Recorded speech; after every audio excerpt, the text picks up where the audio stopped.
No, we shouldn't just preamble. We should get right into it because this is part 2 and we're already 2 days late.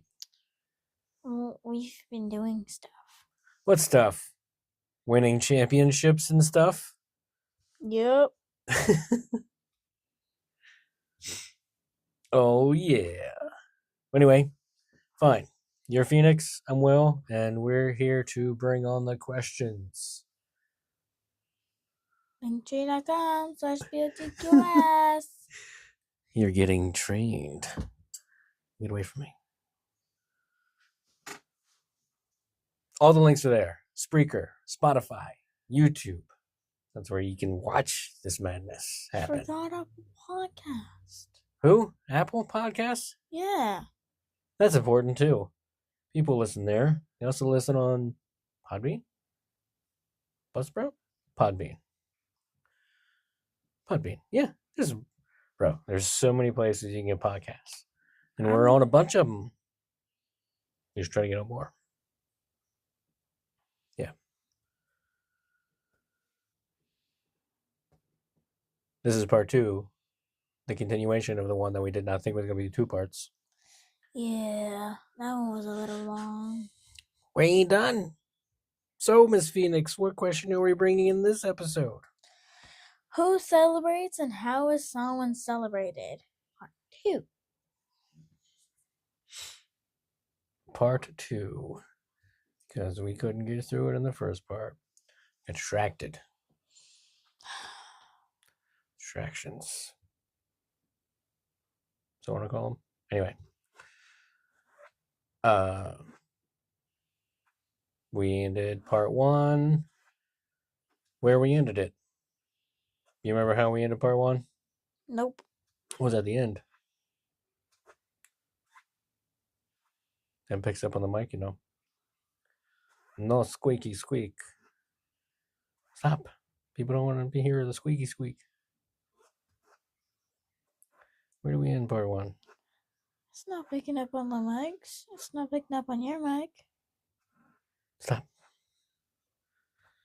Okay. We were starting to get Samhain into Halloween into the modern times. That's where we stopped. Stop squeaking. Do you want to begin this or should I? You shall. Okay. So we ended the last one.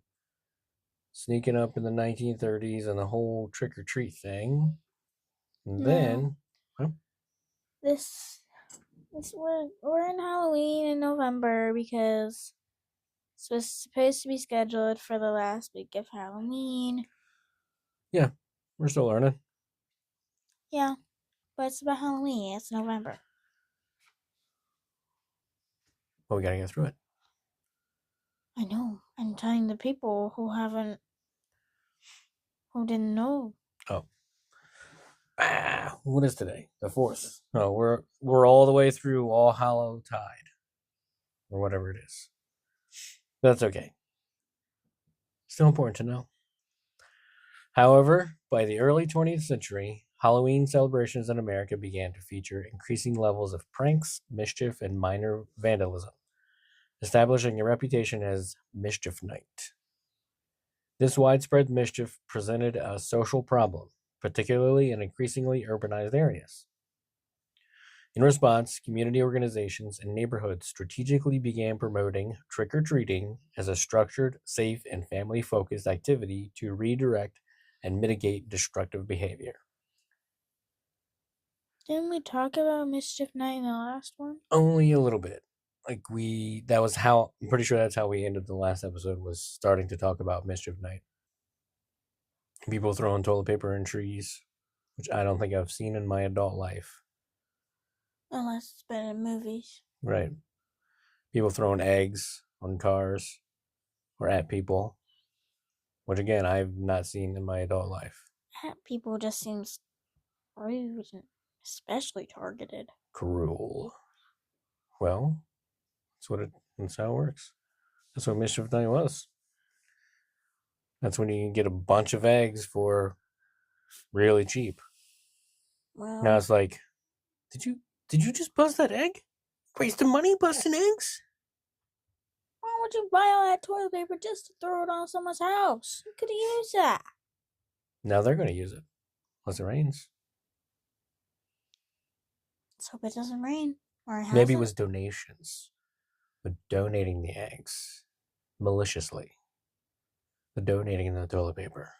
Maliciously. What are you going to do? Just to the eggs? Catch it in your mouth? It's a malicious donation. You're not going to capture an egg that's been broken apart. I don't think you'll want to eat a floor egg. It was donated. It's your problem how you pick it up and consume it after that. They donated it. I don't think that's Mischief first. I don't think that's donation. Okay. You sure? I'm sure. But they freely gave it to you. With malicious intent. Yes. That's not donating. Malicious donation. That should be on a shirt or something. No, I don't think so. Malicious donators. No. That's just trying to say, I do this. I'm trying to disguise it. You're hiding your guilt. I'm hiding my guilt? Or the malicious donators are hiding their guilt? Are you a malicious donator? I don't think so. Are you throwing eggs at people's houses? No. But you could maliciously donate all kinds of things. Like what? Frozen ham. Are you throwing a frozen ham through someone's window? I haven't. Yet. Oh, that doesn't make me feel... Woman squishy on the inside? Makes me feel like a frozen ham on the inside. You should get that looked at. All right. Well, enough with the malicious donations. Might come up later. I don't know. This shift represents a pivotal moment in the American institutionalization and control of folk ritual.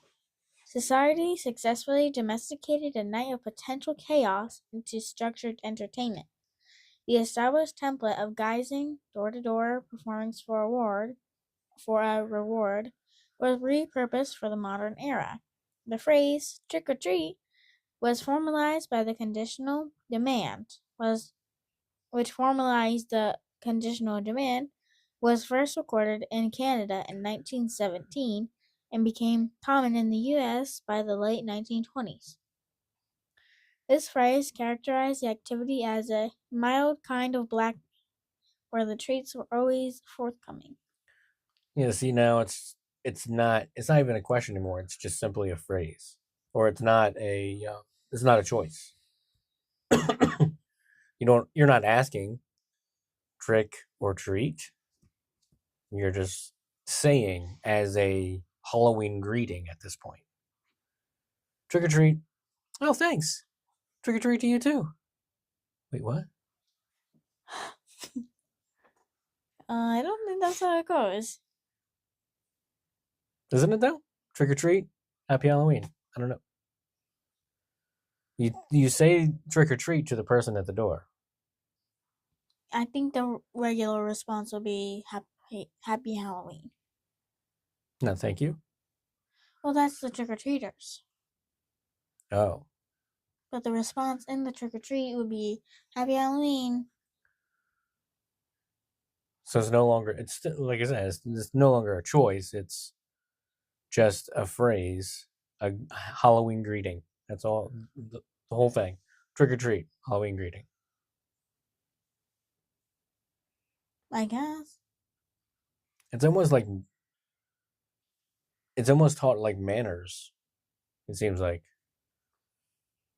So I mean, yeah. You knocked on the door. Okay, now what do you say? Trick or treat. Trick or treat. Exactly. But it's no longer mild kind of blackmail.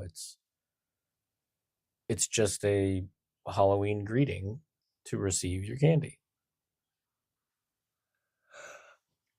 So the person who is handing out the treat is their only choice that they make is treat. I don't think I've ever met anyone that's a trick. Wait. Treat or treat. And it's also like, trick or treat, smell my feet, give me something good to eat. I mean, that kind of has a trick and a treat. Smelling feet and giving a treat.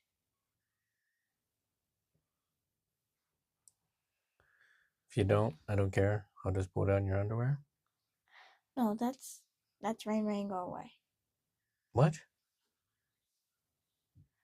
Rain, rain, go away, come again another day. If you don't, I don't care, I'll pull down your underwear. Buddy, I think you guys have mixed up. No. Nowhere the rain, rain, go away has anything to do with pulling anybody's underwear down. Yes, it does. No, it doesn't. Yes, it does. No, where did you get that from?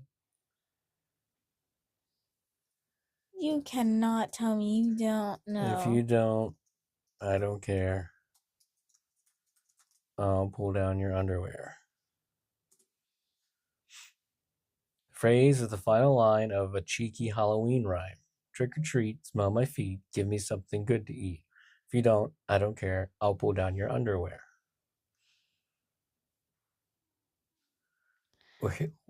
Where did you get with rain, rain, go away? When I was growing up. Did I say that one time? I probably said it a couple times. No, my friends in like preschool and kindergarten.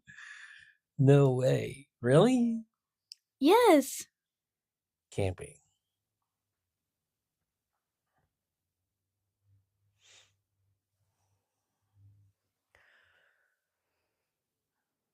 No. I'm going to keep reading. You find your weirdness.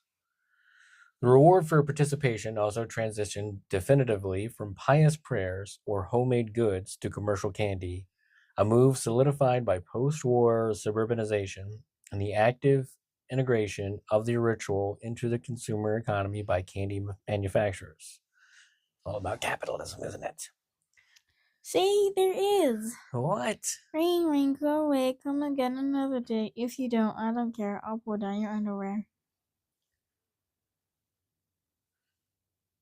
From July of 2020. People were bored when they were trapped in their homes due to the plague. The 21st century plague. It's supposed. No way. What? You made that up. No, it's literally. It's in your trusted AI. Today, the primary driver of Halloween costuming is not spiritual defense, but commercialized fantasy and self-expression. The transition from generic disguise, ghost or witch, to specific licensed characters was made possible by the rise of mass production. This year we were gnomes. Well, we didn't have as big as a group as we expected. No, because things happened. And next year we'll have to find something else. Anyway. Alphaba and Glinda's. No, that phase is gonna be done after December. Oh no. Nuh-uh. Uh-huh. Nuh-uh. The movies come out in December, and then when it releases on streaming services in the spring, we're over. It's done. I came back during Halloween. Because people dressed up. Me and my own sister dressed up. There were costumes available. The new movie's gonna be out in December. That's why people dressing up. There's a whole trailer. The whole thing's happening. Talked about trailers. When was the first one? When did the first one come out, though? 1 year ago in December. Exactly my point. It'll come back during Halloween. Just you wait. People will be wearing the new Glinda dress and the new Elphaba stuff. I'll wait. I bet you will. The modern rationale for Costuming. costuming centers heavily on creative self-expression and the acting out of fantasies, moving far past the initial necessity of warding off spirits. Costumes serve as a vehicle for personal exploration, allowing individuals to access aspects of their persona that might typically remain dormant or suppressed in daily routines.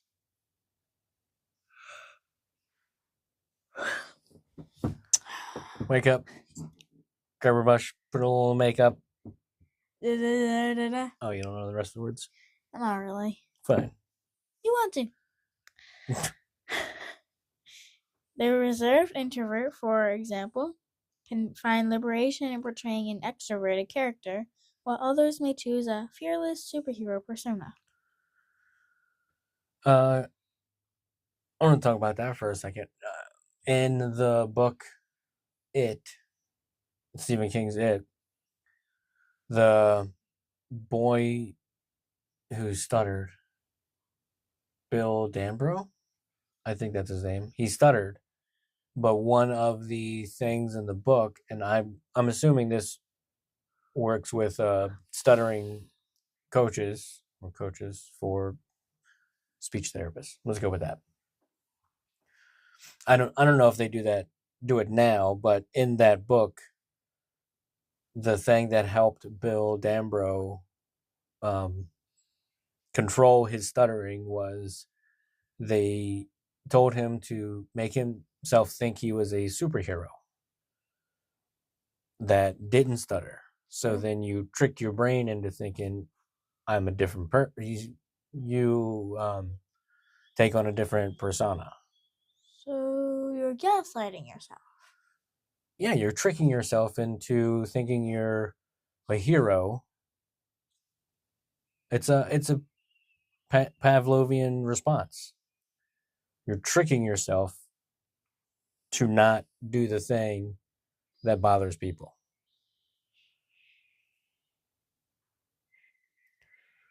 You get it? I mean, yeah. You're like, I'm this person. Yep. I'm this person in public. I'm this person. I'm When I this go in person. public, I'm the hero. I can do this. I'm this person. Everything is awesome. Yeah. Everything is cool when you. Everything is awesome. We're going to get sued now. That movie came out like years ago. Doesn't matter. It's not like it's open in copyright now. You're right. We're not going to get sued. Yeah, that'll be fine. All right. Another hallmark of modern Halloween, the jack-o'-lantern, also has its roots in Samhain's customs. The Celts and other peoples in Britain originally carved frightening faces into turnips to ward off evil spirits. This practice is tied to the Irish legend of Stingy Jack, a notorious drunkard who reportedly tricked the devil multiple times. I thought Hallmarks were Christmas movies. Hallmark is a word that means something. I don't know. Christmas movies. Hallmark is a channel, but it's also a word. Describing word? No, no. Even Google thinks Hallmark is Hallmark, the brand. That's the problem. Hallmark can mean an official mark that indicates the purity and origin of precious metals, or more commonly, a distinctive quality or trait that is typical of something or someone. So my precious movies are metal. It can also be used as a verb to mean stamping something with the mark of quality or authenticity. The word originally referred to an assay office in London called Goldsmiths Hall. So Hallmark of quality. So Hallmark movies are trying to be over authentic and end up not really being authentic at all with their main characters. You said it, brother. Have you seen a Hallmark movie? There's one on Netflix that seems like a Hallmark movie, but it's not actually a Hallmark movie. We're gonna read a little story about Stingy Jack here. In a small, bustling Irish village lived a man named Jack. I don't think he's jacked. He's just Jack. He's not jacked. Like he's probably the opposite of jacked. Yeah. Except for in his brain. Keep reading. You'll find out. Jack. In a small, bustling Irish village lived a man named Jack, known throughout the country not by his given name, but by his infamous moniker, Stingy Jack. I bet he's a bit stingy. You'll find out. True to his name, Jack was a selfish, clever, and often drunken miser who delighted in playing cruel tricks on anyone unfortunate enough to cross his path. Anyone. So he's the original malicious donator. No. He is a malicious compliance practicer. Sort of. One blustery All Hallows Eve, Jack found himself in a dreary pub, drinking away his meager earnings. Across the table, a figure materialized. It was the devil, come to collect the notorious soul Jack had long ago promised.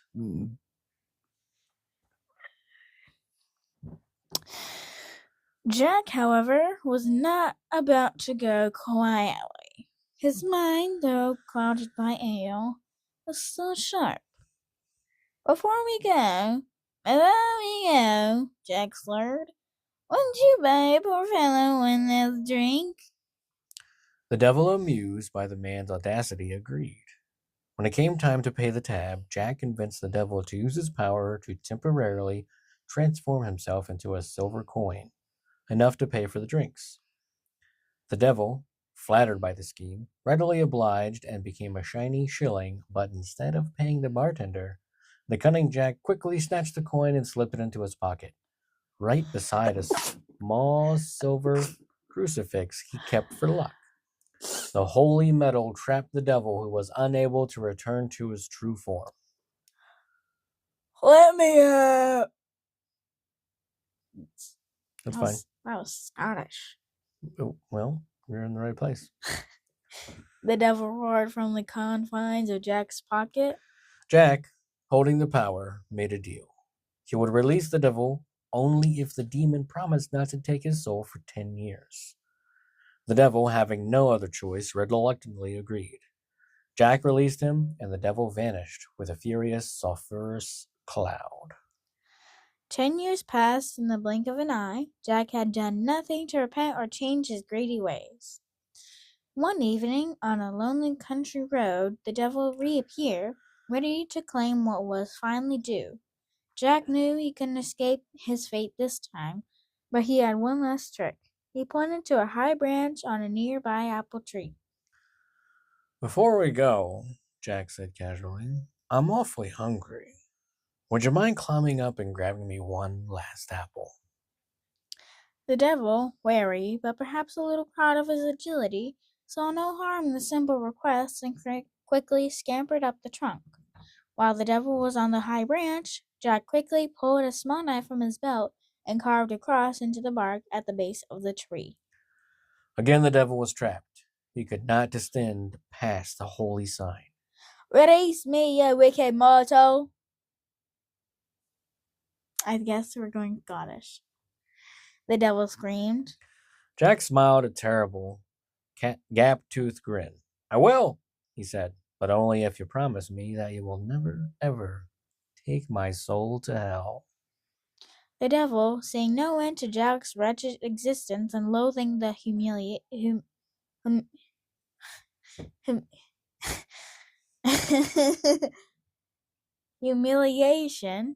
That doesn't feel right. Humiliation. Hughes You? and Q's.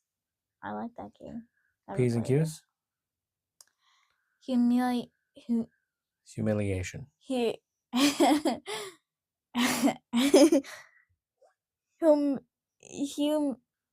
Humil. You? How can I be in 8th grade ELA and not get this word? Humiliation. Yeah, that's it. You got Yeah. it. Made your tongue work. The humiliation had to agree. He swore a solemn oath, and Jack scraped the cross away, freeing the demon to disappear once more. Jack finally died a few months later, still a miserable old drunkard. His wicked deeds, however, had secured his fate. When Jack arrived at the pearly gates of heaven, St. Peter told him there was no place for a deceitful, sinful trickster like him. Jack was turned away. With nowhere else to go, Jack descended to the gates of hell. The devil, remembering the oath and the indignity of the apple tree, met him at the fire entrance. I can't take your soul, Jack, the devil sneered. I gave you my word. You are barred from hell, just as you are barred from heaven. You must wander the dark earth for all eternity. Jack complained about the dark path and begged for some light to guide his way. The devil, showing a sliver of malice, grabbed a glowing coal from the roaring fires of hell and tossed it to him. Jack had nothing to hold but the burning coal with, so he carved out a turnip he had been snacking on, placed the infernal emperor inside, and began his unending trek. To this day, they say the figure of Jack of the Lantern, or Jack-o'-lantern, can be seen still roaming the world on All Hallows Eve, forever searching for a final resting place. His carved lantern, a flickering warning to all those who would try to cheat their way out of a bad bargain. That's why they used turnips as one of the first things that they carved. They used turnips and potatoes. Turnips would suck to carve. That's why we carve pumpkins instead. Read the next part. When these traditions were brought to North America, pumpkins became the preferred carving medium due to their abundance and ease of carving. This simple shift from a turnip to a pumpkin illustrates how cultural symbols adapt to new environments while retaining their original purpose of protection against malevolent spirits. Mm-hmm. I see. While many of Samhain's traditions have been secularized into modern Halloween, the festival itself has been consciously and actively revived by contemporary spiritual communities. Groups such as Wiccans, Neo-Pagans, and Celtic Reconstructionists celebrate Samhain as one of their most significant holy days, reclaiming its ancient roots for a modern context. And we have talked about Wiccans, and we've said the word pagans and talked about a little bit of Celtic stuff It's all coming together. in our past episodes. You better watch those if you want to learn. You can listen too. Watch, listen, Linktree.com/BOTQS to find all the links. including YouTube, Apple Podcasts, Spotify, Spreaker. Did we just start over? We said this in our past. In our past episodes. Linktree.com/BOTQS. Oh, good Lord. It's a whole time loop. We're going crazy. We inserted our own ad in the middle of an episode. We inserted 2 ads. For the same thing. Is that how you do it? I don't know. We said linktree.com/BOTQS. Not 3 times. 4 times, actually, in the entire episode. That's a lot of times for podcast ads. 4, 5, 6, 7. They like you to say it multiple times in a row. At least 3. Not 4, 5, 6, 7. 5 or 8. 6 or 7 times. One of these days we'll finish this episode. It's okay. We're already on page 4. Words are hard. English is hard, even though it's my native language. You know what? I think accents are now my Annotative language. Secondary. Yeah. Read the words that are on your face. My face. And glowing on you.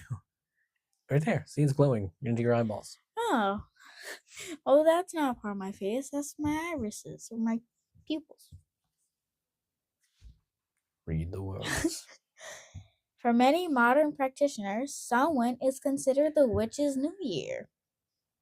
Unlike the one in January. Whose New Year is that? Ours. Those mother-loving Christians. You're a father-loving Christian.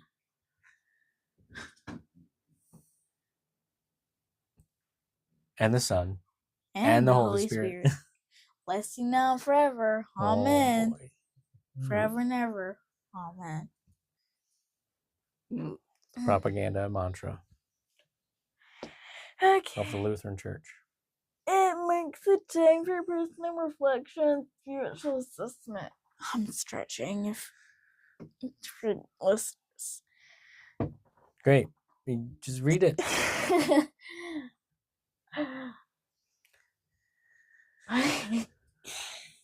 The festival's themes of death and rebirth are embraced as a natural part of the life cycle, a time to honor what has passed and to prepare for new beginnings. Shoot, I lost it. The goddess is often seen in her crone aspect, mother meaning crone, a wise guide who helps individuals confront and release what no longer serves them. This introspective practice is often referred to as shadow work, a process of journaling, meditation, or grief rituals aimed at processing past experiences and confronting inner truths. The focus has shifted from a communal, survival-based observance to a more personal, psychological, and spiritual practice. Modern celebrations of Samhain involve a number of rituals designed to connect with the spirit world and honor the dead. A popular practice is the creation of an ancestor altar, where photos, mementos, and offerings are placed to honor deceased loved ones. This ritual directly continues the ancient Celtic tradition of inviting ancestral spirits into the home, like Coco. Oh, yes. But that's Dios de la Muertes. La muerte. What? The dead. Yeah. The Day of the Dead? La muerte. The dead. You don't pronounce the S? I've been doing it wrong this whole time? No, that's... What's wrong with my Mexican? The dead. La muerte. Dios is they. De la Muerte. Dios de la muerte. So you don't say the S on the end of... I was just saying the dead, not Day of the Dead. Okay. Talk about the dumb supper. Or the stupid dinner. That's fine too. Hey, and I switched D and S. Good job. I did good word. I don't know how to feel about that. I worded good. Yes. The dumb supper is another ritual that has been consciously revived. This solemn, silent meal is held to honor ancestors, with an extra place setting reserved for the spirits of the departed. I have seen other cultures, I don't know if it's Chinese or something else, but they save seats for when have passed on, maybe? I don't know if I'm confusing cultures or I am correct. I don't know. Maybe. I don't know. But they do reserve seats for Grandpa goes there because he's the highest. Elders have the better seats. Okay. Do they put out a setting of food? Or do they just leave an empty chair? Oh, I don't know.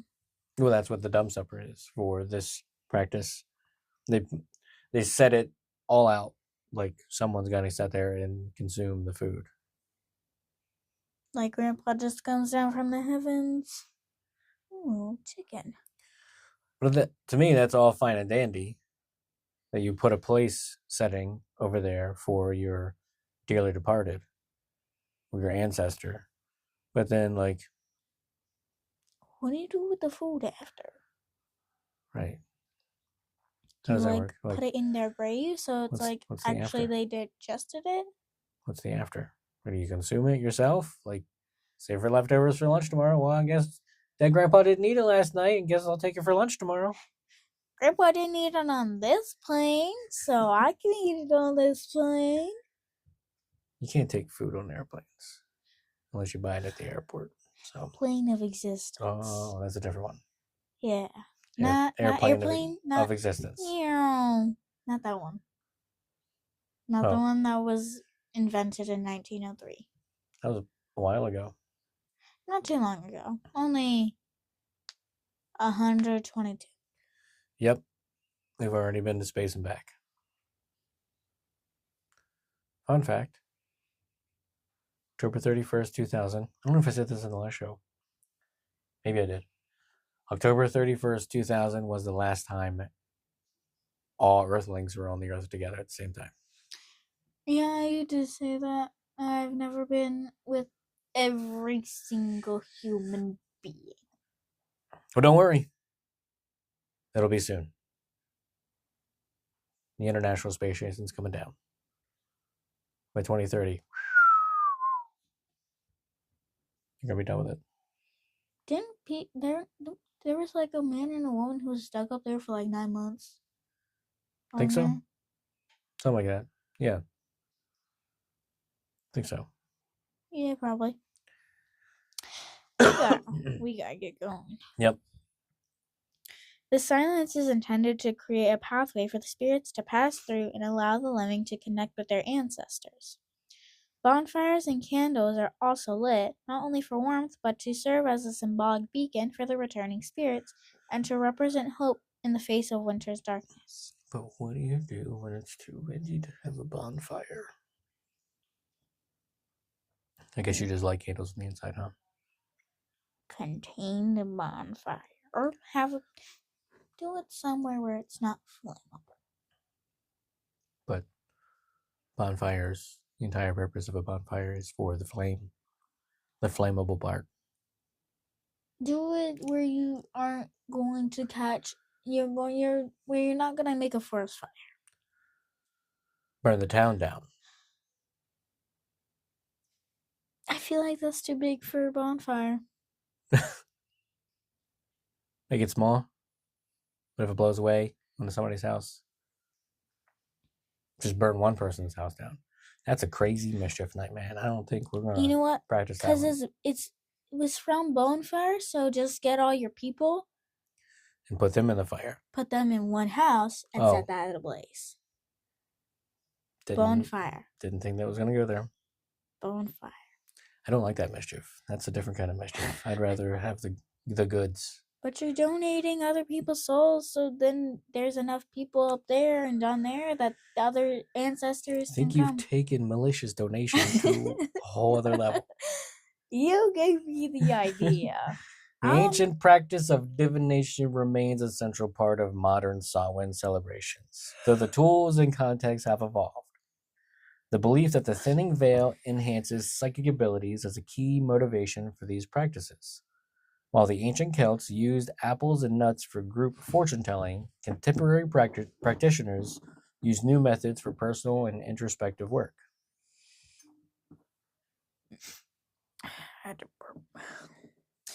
Divination tools like tarot cards, pendulums, and scrying mirrors are common.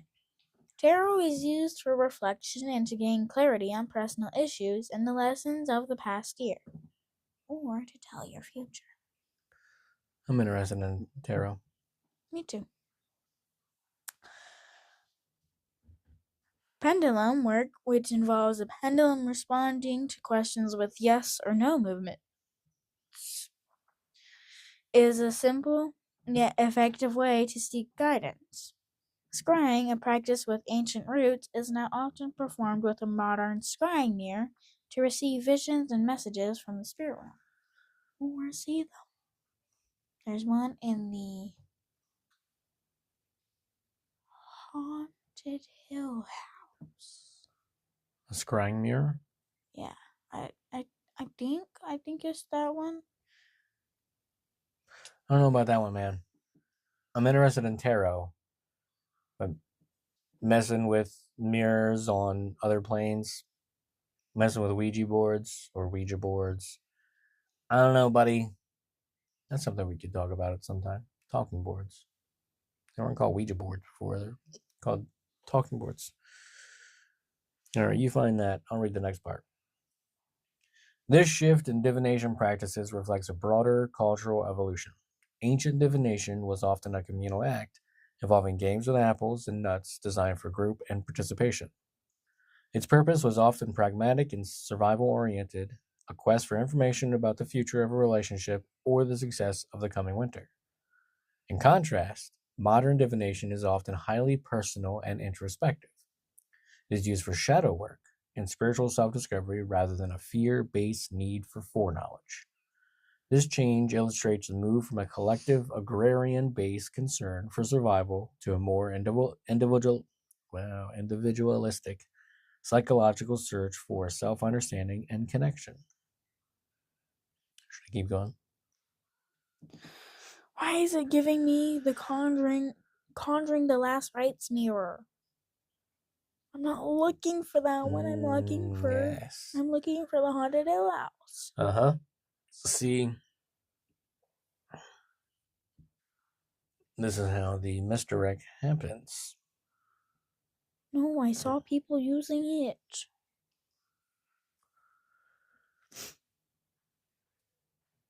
There's a myth about Frozen. Disney made the Frozen movie so that when you search Frozen Disney, you're not going to find results for Walt Disney being Frozen. Pretty sure that's a myth. But who knows? Haunted Hill House, scrying mirror.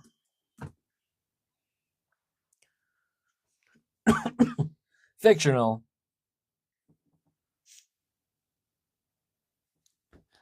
I'm not looking for that. That's not fictional? It's real? What are you talking about? It is real. Have you heard of Joshua? I've met some Joshuas in my life. No, the Joshua in The Haunted book? Hill House. In the Bible? Haunted Hill House. Is there a book of Joshua? It's probably a book of John. Probably like 3. There's a book of Job. And a book of Job? Jobs? John. Is that Joshua? The Haunted Hill House scrying mirror is primarily associated with the fictional Lasser glass from The Haunting of Hill House, which is a malevolent object that torments the Crane family. Hill House isn't haunted. It actually contains the Lasser glass. I'm going to keep going. I think you're on a wild goose chase, buddy. Samhain is a part of a universal human impulse to honor and connect with the dead. While the specific rituals and beliefs vary, this impulse is expressed in similar ways across diverse cultures and continents. Toby, that's who I was thinking of. This guy. Toby. He looks like he has a red lantern ring. No, that's a REM pod. What? Toby. Demonish. His face was in the scrying mirror? No, that's just a picture that was taken in Toby. Looks like claws. That's definitely a face. This is extremely good for the audio medium. Just look up. Save that picture, send it to me. We'll post it on the socials. For you, hopefully. Where was I? The comparison between Samhain and Mexico's Dia de los Muertos. See? There's a Maybe I forgot the S. Muertos. Dia de los Muertos is particularly illuminating. Both festivals occur at the same time of year, and their modern observances are the result of Christian cultural overlay and earlier indigenous traditions. Both are defined by the belief in a thinning veil that allows the dead to return to the world of the living for a brief time. This shared liminality leads to similar rituals, such as the use of candles to guide souls, the creation of altars for the deceased, and the leaving of food offerings. This parallel development demonstrates that regardless of geography, the profound need to acknowledge and ritualize the boundary between life and death is a universal human impulse. The act of honoring the dead is a powerful cultural constant that manifests in similar ways, even if the specific deities, myths, and religious frameworks differ. The Festival of Samhain, in all its iterations, Yeah. it represents a powerful and enduring cultural impulse. From its origins as a pragmatic agricultural festival rooted in the cycles of the natural world, it evolved into a complex spiritual observance that shaped the very calendar and customs of Western society. Its central concept of the thinning veil served as a foundational principle for ancient Celtic beliefs. Its resilience allowed it to survive the Christianization of Europe not through direct confrontation, but through a profound and layered syncretism.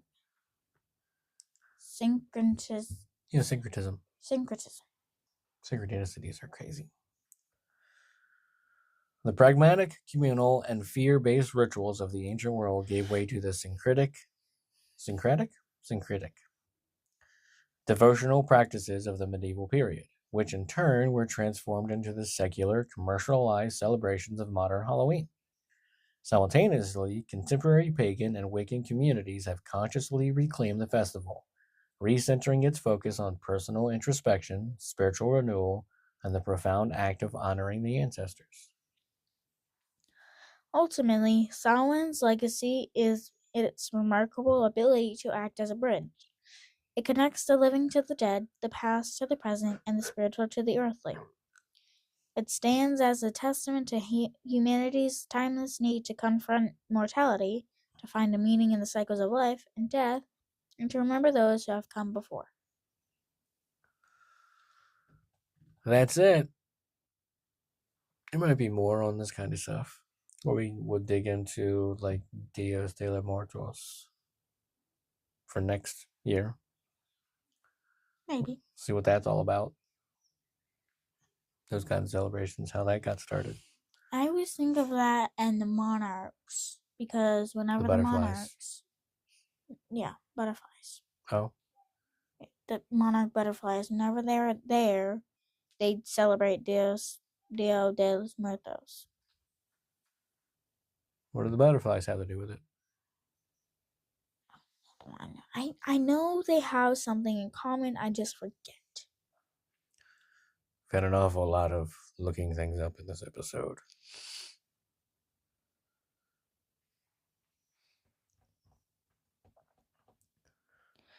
Monarch butterflies are deeply connected to Dia de los Muertos, Day of the Dead, because their annual migration to Mexico for the winter coincides with the holiday's dates, November 1st and 2nd. Beautiful. All right. Very good.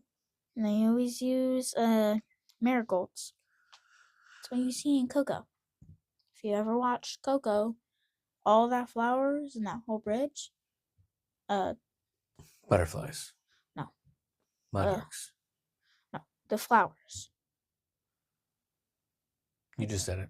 I just said it. Marigolds. Marigolds. Also, the nice thing about marigolds, plant them in your garden, even in our lovely state of Pennsylvania, deters the pests. No critters. Well, not no critters, but it's a deterrence. Like when you lock a car, it's a deterrence. But if somebody wants a thing on your seat, they're gonna break the window. The squirrel wants that green pepper, it's gonna jump over that marigold. It's a deterrent. But it helps most of the time. Seems to. Well, we did it, Phoenix. There it is. Samhain, Halloween, 2 episodes.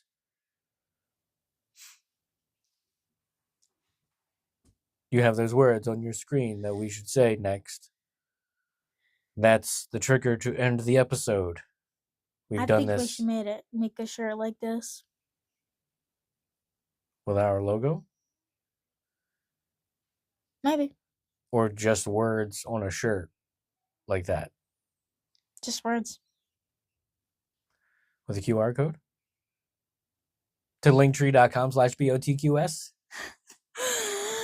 You can find us on linktree.com/BOTQS on Spotify, Apple Podcasts, YouTube, Spreaker, and all that stuff.